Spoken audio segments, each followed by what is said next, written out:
Married at First Sight, Season 18, Reunion Part 1. After what felt like 5 years, we finally made it to the reunion. It's been 5 months since the season started. Part 1 of the reunion was okay. No good tea was spilled, not a single mind-blowing revelation, just a whole lot of David and Madison, the remix. Hi, I'm Tamara, and this is Tamara Lynette Tells. Apparently, Juancho has been experiencing some drama lately from Karla's corner. I'll fill you in on that in a little bit. So they start off like usual. The entire cast together and host Kevin Frazier doing a wellness check on everybody. Nothing too spicy here, just life updates. Camille and Thomas cozied up in his apartment for a bit before upgrading to a bigger place. Living happily ever after so far. Nancy Drew celebrated the big 4-0 and is back in the dating game, casually swiping left and right. Emem said her life has been a wild roller coaster, aka a hot mess. She's still with Brandon and they're celebrating their 1-year anniversary. She said it hasn't been easy. Child, I can only imagine. She didn't mention their living situation. I assume they live together, but she didn't confirm that. Chi was dodging dating questions and says he's been on the road playing music. Karla said, Juancho and I hang out and get coffee together.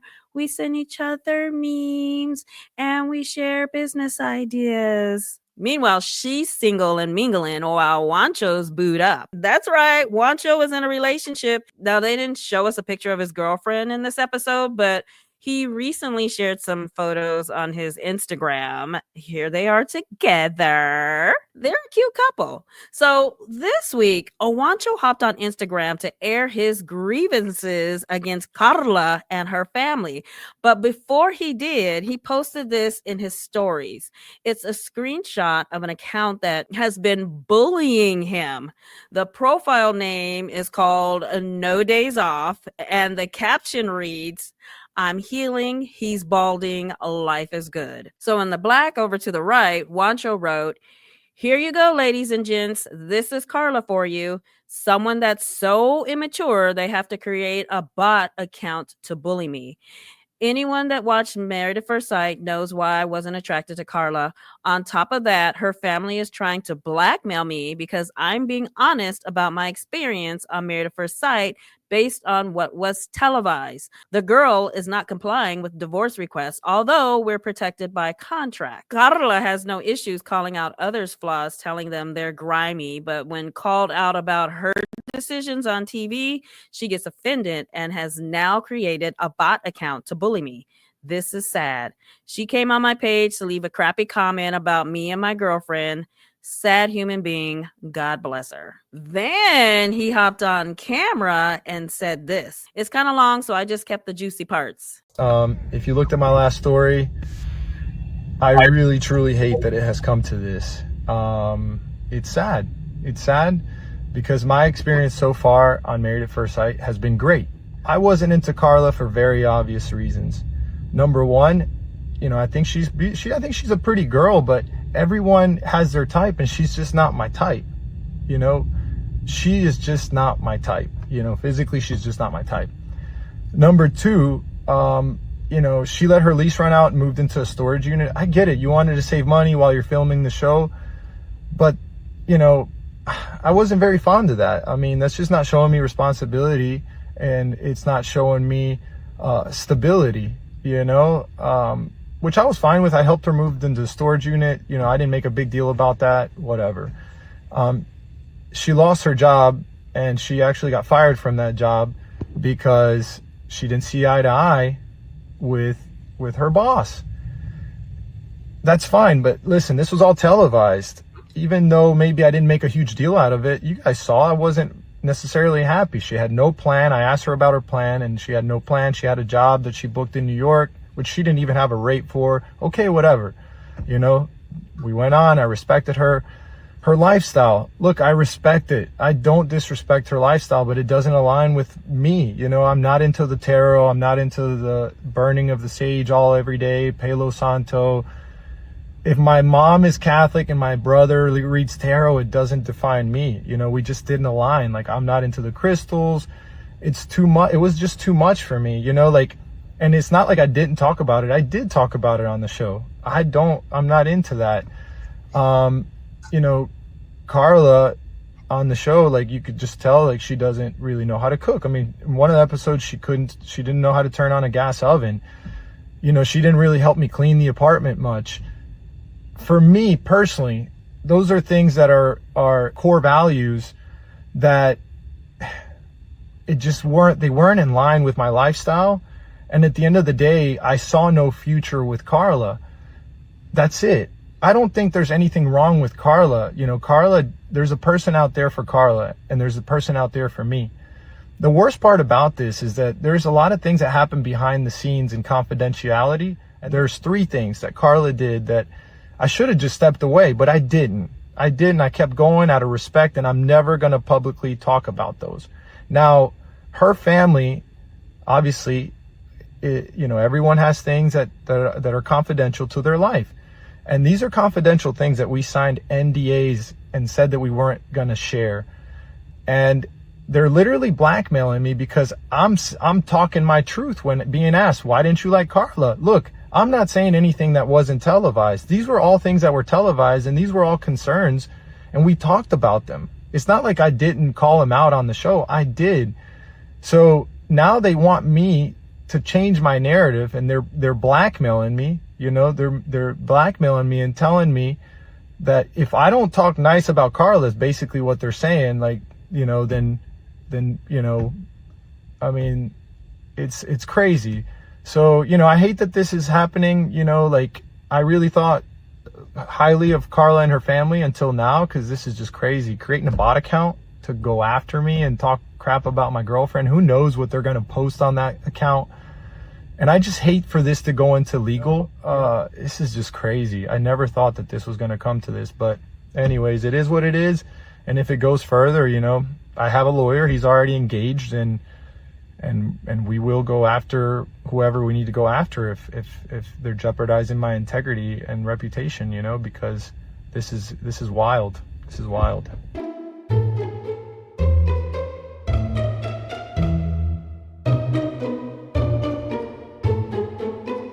Wow, if this is true, it's disappointing. I don't understand the point of Karla and her family doing this now, since the reunion was taped back in November of 2024, and their decision day was taped way in December of 2023. Now, I have heard that Juancho stated some of what he said about Karla not being a good cook and not helping with cleaning in the comments somewhere on social media not too long ago, but it's not that serious. Anyway, there's 2 sides to every story, and there's always more than meets the eye when it comes to these shows. Let me tell you, the only thing messier than some of these relationships, my kitchen when I try to cook a decent meal, which is exactly why I love HelloFresh, because unlike some of these cast members, HelloFresh actually delivers on time and no cheating.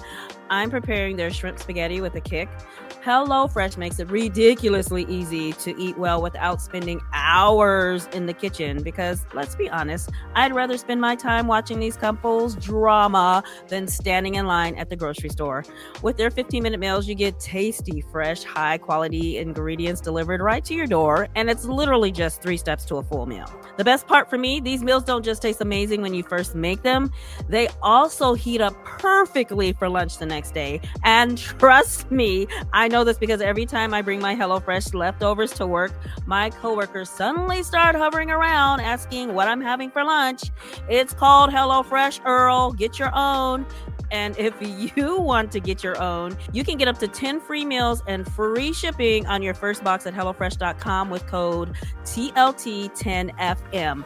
Free meals applied as discount on first box. New subscribers only. Varies by plan. That's up to 10 free HelloFresh meals and free shipping. Just go to HelloFresh.com with code TLT10FM. You can also click the link in my description box below.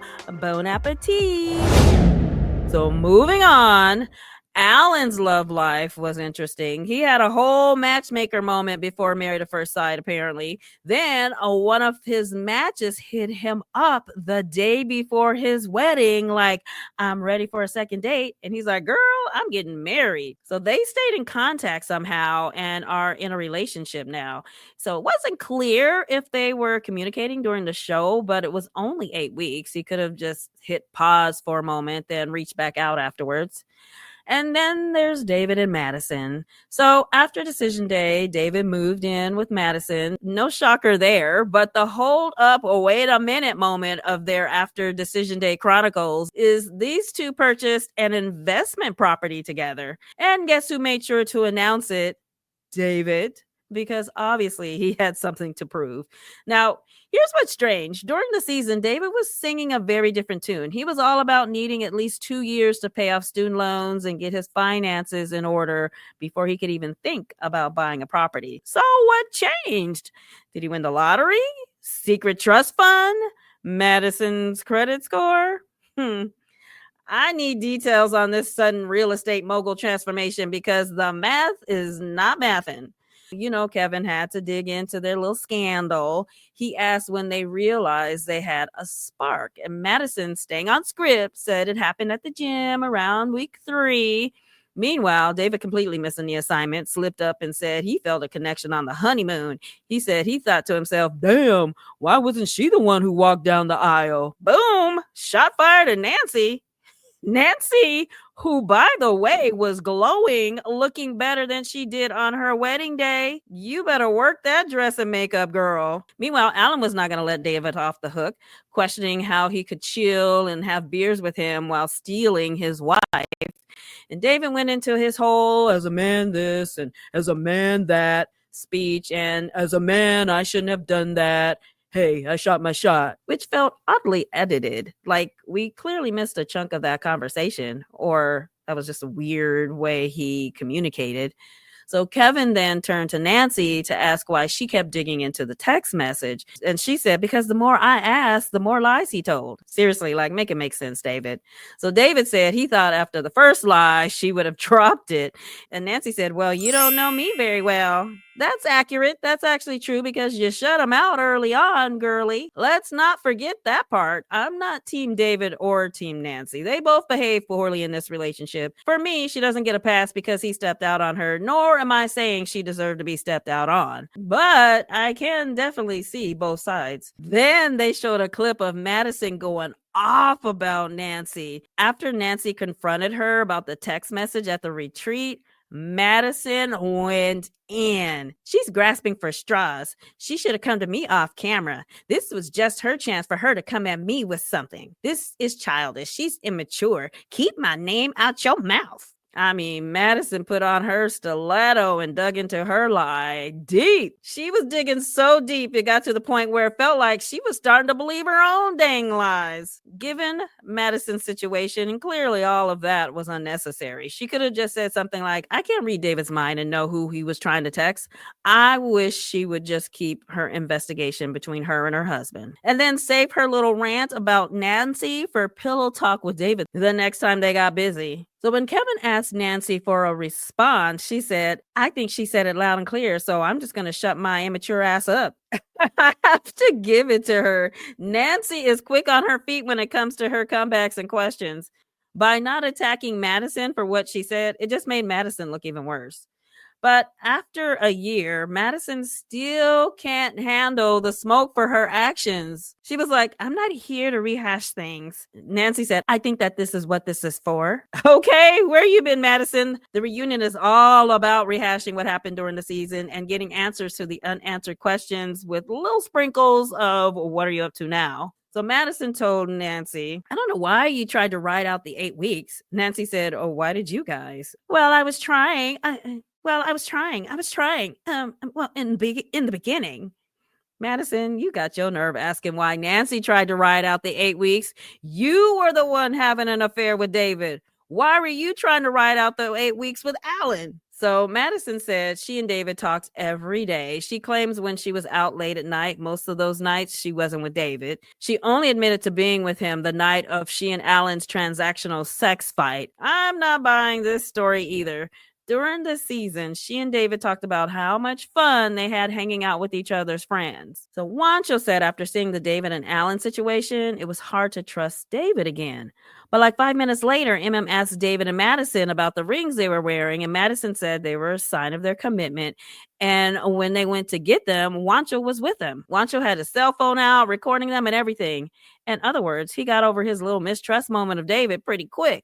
So Chi said he saw the sparks between David and Madison from day one. David was doing stuff that he wouldn't normally do, like cardio. David wasn't doing cardio. How do you know what kind of exercises David was doing before you met him? Anyway, Chi said, you guys love each other. That's all that really matters in the end. Dude, you weren't even around most of the season to even know Madison and David weren't matched to be husband and wife. Sir, you can take several seats. Thank you. So Madison said she regrets not having the courage and confidence to speak her truth. And apparently you still don't, because you and David stay lying. Camille and Thomas. Camille and Thomas were giving wholesome vibes. They went to London for their anniversary, settled into their groove, and apparently Thomas's swag deficiency has been resolved. Camille even laughed about it, called his swag top notch, which got me thinking again that this was another producer-led storyline. Both of them insist their conflicts were just minor bumps in the road and never deal breakers. Emem and Chi, they showed clips of how they started strong, vibing and laughing. But for Emem, when they got back to Chicago after the honeymoon, reality set in and Mr. Love Letters to My Future Wifey had no depth. So Chi agreed things changed and admitted he was stubborn. You think? He didn't understand the way Emem learns to get to know someone versus the way he learns. Child, 98% of the universe learns the way Emem does, by asking questions. I got the feeling his friends and family schooled him about being so crazy towards Emem about asking questions. When it comes to the name calling, he claims he wasn't trying to call her aggressive in a bossy way, but more in a go-getter kind of way. Now who's lying? Sipping on some of that Madison and David granny apple flavored Kool-Aid over there. Chi called Emem aggressive multiple times, and he didn't mean it like, you're such a go-getter, you go girl. He also called her an a-hole, but nobody brought that up. So Kevin said, you asked them for Michelle Obama and they gave you one. They gave me who they thought was a Michelle Obama.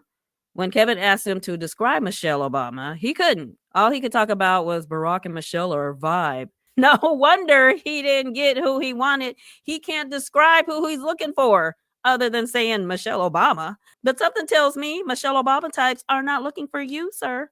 So Kevin asked Chi a great question. Do you believe you were her Barack? Thank you, Kevin. Michelle feels free to be herself around her husband because of the way he treats her.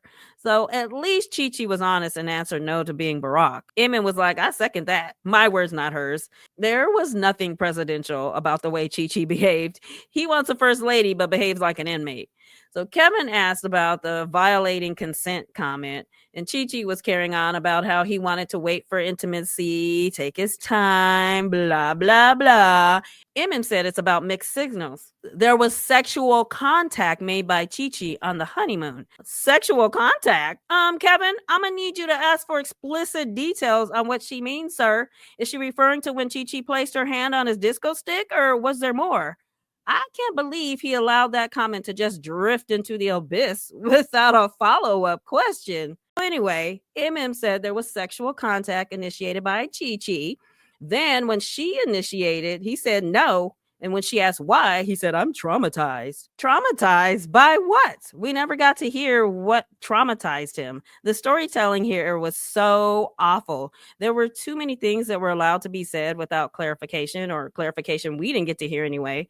But I did say earlier in the season, I felt like Chi was giving mixed signals during the honeymoon. He was all over Emem and her neck talking about, I can't wait for the duck-offs so they could have their intimate moments. Then when they got back to Chicago, he was like, get off me. Emem accused Chi of being hot and cold towards her, and Kevin agreed and asked why he went hot and cold. Chi said he wasn't attracted to her, but he didn't want to embarrass her, so he didn't say anything. And she was like, miss me on the not embarrassing me because you did. So was he pretending to be attracted to her when he was all over her during the honeymoon? I'm confused by this man. So after giving props on her wordsmithing of her I wish nothing but the worst for you letter, Kevin asked Chi what it was like sitting there listening to it. Chi said he wasn't really paying attention to it, that it was something coming from a place of hurt. He just wanted her to finish so that he could leave. Lies. He heard every word of that letter, which is why he ran to the confessional cam right after and was like, see, this is what I've been dealing with and trying to tell you guys. She's like this. This is the real her. Now, maybe he took the letter with a grain of salt, but he heard it. So Kevin asked if there's anything she wishes she would have done differently. She said she wishes she wouldn't have tried so hard and would have given up a little easier. She no longer focuses so much on the other person. She's learned to stop, look, listen, and pay attention because she put up with more than she should have. So meanwhile, Chi admitted he wasn't ready for marriage through this process, but he's ready for marriage. Honey, before you put a ring on it, you need to work on your poor communication skills and funky attitude, mister. Madison and Allen. So Madison said she knew they weren't compatible and regretted not being more honest. Meanwhile, Allen said he thought they had some kind of foundation to work from. He didn't realize he was in competition with them Streets and David. Now, Madison made an interesting comment.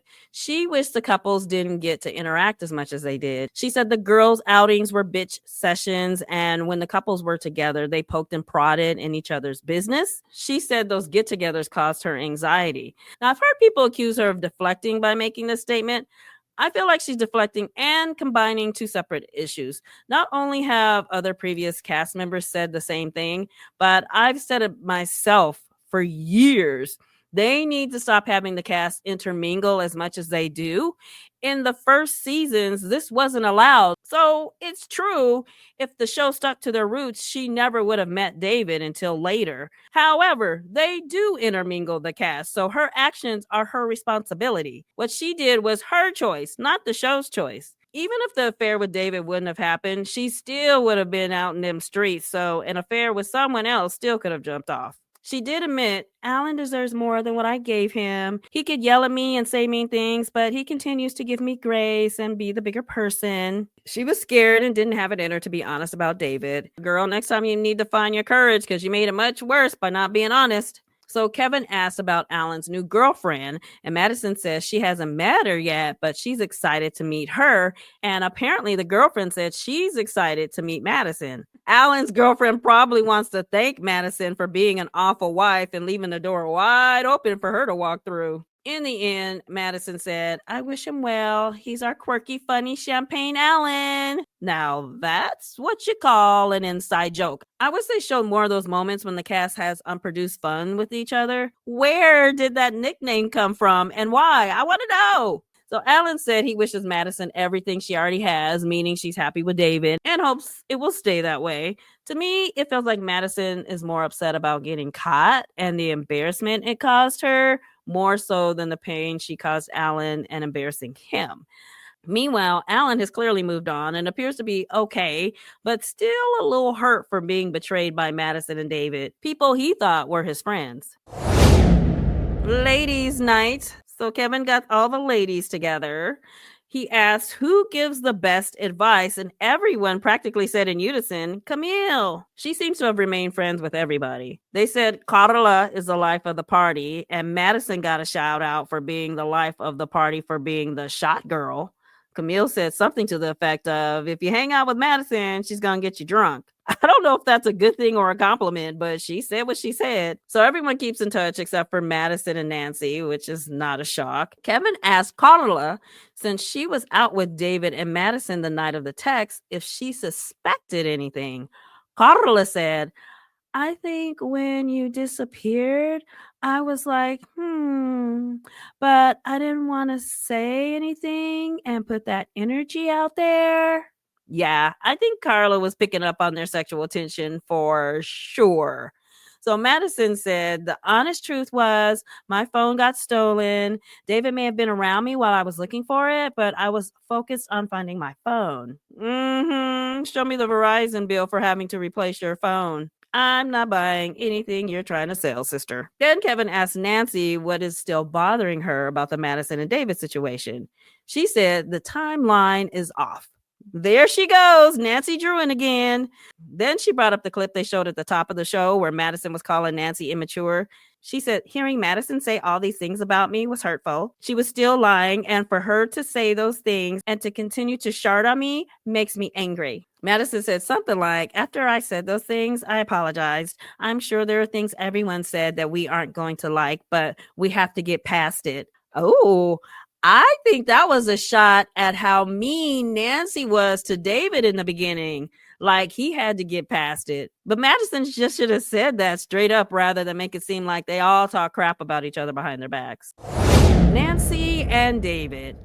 David said his parents were disappointed in him. No surprise there. Nancy said she wished she had reacted differently to him living in his parents' basement. But let's be real, that wouldn't have changed the outcome. She said she was shocked that the experts matched her with someone pushing 40 and still at home. That would have ticked me off too. I don't need to go on TV to meet that person when all you got to do is go on a dating app. So Kevin asked her why she was so bothered by Madison and David being together, given that she clearly didn't want him. She quickly made the distinction between her being fine with them being a couple versus how they went about it, which is where the problem was. The sneaking around, lying, Madison pretending to be her friend, those are the things that upset her. And Kevin said, if Madison came to you and said, I want to be with David, what would you have said? That's fine. Chill for 8 weeks. If nothing else, Nancy was committed to finishing out the 8 weeks. I'll give her that for whatever it's worth. So Nancy was carrying on about how David and Madison's lies are annoying,